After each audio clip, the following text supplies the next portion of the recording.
Hello guys, welcome back to pattern analysis series. और इस series में हम देख रहे हैं यूपीएससी के पीवाईक्यू के थ्रू पैटर्न्स। ठीक है, इन पैटर्न्स को हम 9 पार्ट्स में देख चुके हैं 2011 से लेकर 2019 के पेपर्स में। और आज हमारा टारगेट है 2020 का पेपर देखना। ठीक है, और ये है इसकी पार्ट 10। शुरू करते हैं। फर्स्ट क्वेश्चन बोल रहा है कि इसकी फर्स्ट स्टेटमेंट है Aadhaar meta data can not be stored for more than 3 months. ठीक है, तो हमने क्या देखा है कि कभी भी नेगेटिव वर्डेड स्टेटमेंट होती है। ठीक है, कि जैसे कि इंडिया ये चीज़ नहीं कर सकता। ठीक है, इंडिया ये चीज़ नहीं कर सकता, या सुप्रीम कोर्ट की ये वाली पावर, सुप्रीम कोर्ट ये जुडिक्शन नहीं ले सकता।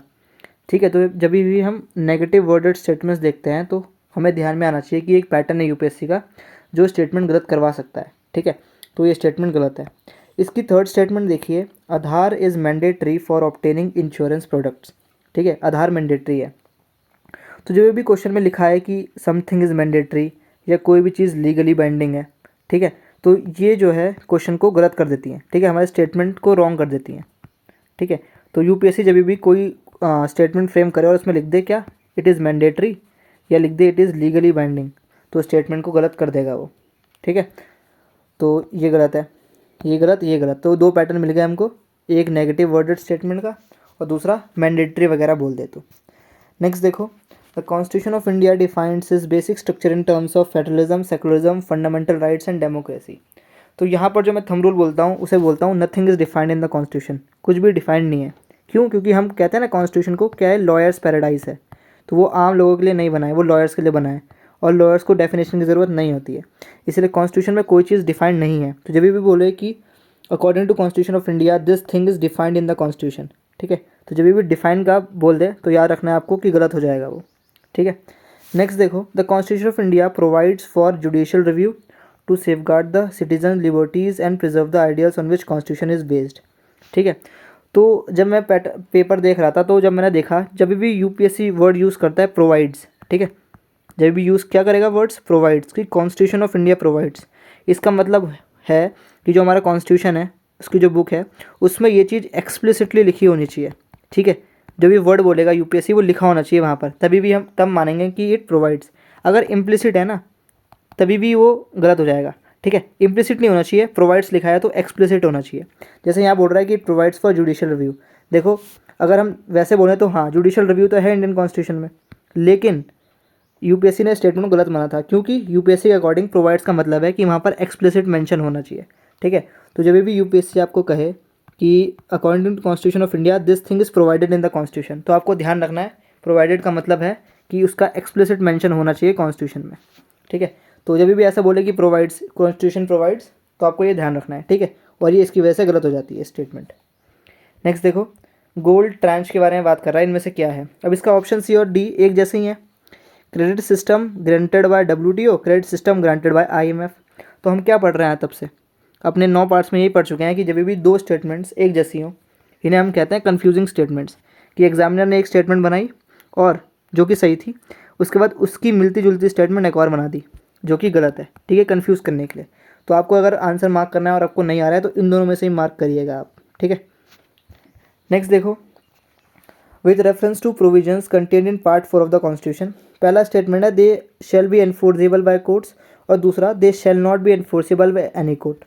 अब देखो ये दोनों क्या है, ऑपोजिट स्टेटमेंट्स हैं। जैसे हमने 2011 जब हम ये पार्ट सीरीज शुरू कर रहे थे 2011 का, उसमें पहला ही क्वेश्चन पढ़ा था। पहला क्वेश्चन कुछ कह रहा था कि ए स्टेटमेंट थी कि दिस थिंग इज़ रिन्यूएबल, और फिर अगली स्टेटमेंट थी this thing is non renewable. अब दोनों चीज़ें एक साथ नहीं हो सकती है, या तो रिन्यूएबल ही होगा या नॉन रिन्यूएबल होगा। वैसे ही यहाँ पर या तो एनफोर्सेबल होगा या एनफोर्सेबल नहीं होगा, तो मतलब दोनों चीज़ें एक साथ नहीं हो सकती। तो जब भी आपको ऑपोजिट स्टेटमेंट्स दिखें, ठीक है, जब भी ऑपोजिट स्टेटमेंट देखें तो उनमें से एक ही आंसर होगा हमारा। ठीक है, आपको ये पैटर्न हमेशा याद रखना है। 2011 का पैटर्न ये रिपीट हुआ 2018 में। ठीक है, नेक्स्ट देखो, प्रेसिडेंट के बारे में बोल रहा है। सॉरी, इसका सेकंड जो पार्ट देखो, the Constitution of India provides for 3 session of parliament in a year but it is not mandatory to conduct all the 3 sessions. अभी हमने थोड़ी देर पहले क्या पढ़ा, हमने पढ़ा कि जब भी कॉन्स्टिट्यूशन बोले, जब भी स्टेटमेंट बोले कि constitution of India provides for, constitution of India provides for, इसका मतलब क्या है, इसका मतलब है कि एक्सप्लिसिट मेंशन होना चाहिए कॉन्स्टिट्यूशन में, ये चीज़ लिखी हुई होनी चाहिए। ठीक है, तो जब भी प्रोवाइड्स फॉर आ जाए तो हमें क्या करना है, वो स्टेटमेंट गलत मार्क करनी है। ठीक है, मैक्सिमम केसेस में वो गलत ही होगी। ठीक है। उसके बाद न्यूमोनक्कल कॉन्जुगेट वैक्सीन के बारे में बोल रहा है। इसका थर्ड स्टेटमेंट है कि these vaccines have no side effects and cause no allergic reactions. ठीक है, तो ये क्या हो गया, एक्सट्रीम हो गया कि कोई वैक्सीन बनाई और उसका कोई साइड इफेक्ट ही नहीं है। ठीक है, ऐसा हो सकता है कभी, मैक्सिमम केसेस में तो नहीं होता है। हर वैक्सीन का, चाहे छोटी से छोटी हो, आप एक बुखार का इंजेक्शन लगा लो, उससे भी आपको कभी कभी साइड इफेक्ट हो जाएगा। ठीक है, तो यहाँ पर क्या है, इसने बोल दिया एक्सट्रीम, ये स्टेटमेंट होगा एक्सट्रीम, और एक्सट्रीम स्टेटमेंट्स आर जनरली क्या होती है हमारे पास, रॉन्ग होती हैं। नेक्स्ट देखो, the value of Sri Lankan trade has consistently increase in the last decade. ठीक है, कंसिस्टेंटली का ग्राफ अगर आप देखें तो ये ऐसा होता है, हमेशा ऊपर ही जाएगा, कंसिस्टेंटली इंक्रीज। ठीक है, या कंसिस्टेंटली को हम एक और चीज़ बोलते हैं, स्टडीली इंक्रीज। ठीक है, तो ये बोल रहा है कि इंडो श्रीलंका ट्रेड जो है वो कंसिस्टेंटली इंक्रीज हुआ है। हमारा ट्रेड जो है किसी के साथ कभी भी ऐसा नहीं जाता है। ठीक है, कैसे जाता है, ऐसे ऊपर नीचे साइन का कर्व होता है जैसे, वैसे होता है। ठीक है, जो भी कंसिस्टेंटली इंक्रीज है, कंसिस्टेंटली डिक्रीज आ जाए, या स्टडली इंक्रीज स्टडली डिक्रीज आ जाए, तो आपको याद रखना है कि स्टेटमेंट हो जाएगी हमारी गलत। ठीक है, नेक्स्ट देखो, इन द लास्ट, इसका third statement, in the last 5 years Nepal has been the largest trading partner of India in South Asia. ठीक है, तो हमने क्या पढ़ा है, हमने पढ़ा है जब भी सुपरलेटिव्स आते हैं, या बोल दे कोई चीज़ लार्जेस्ट है, या बोल दे कोई चीज़ फर्स्ट है, या बोल दे ये इसका फाउंडर है, जब भी ये वर्ड्स यूज़ करता है यूपीएससी, तो वो जनरली रॉन्ग होते हैं।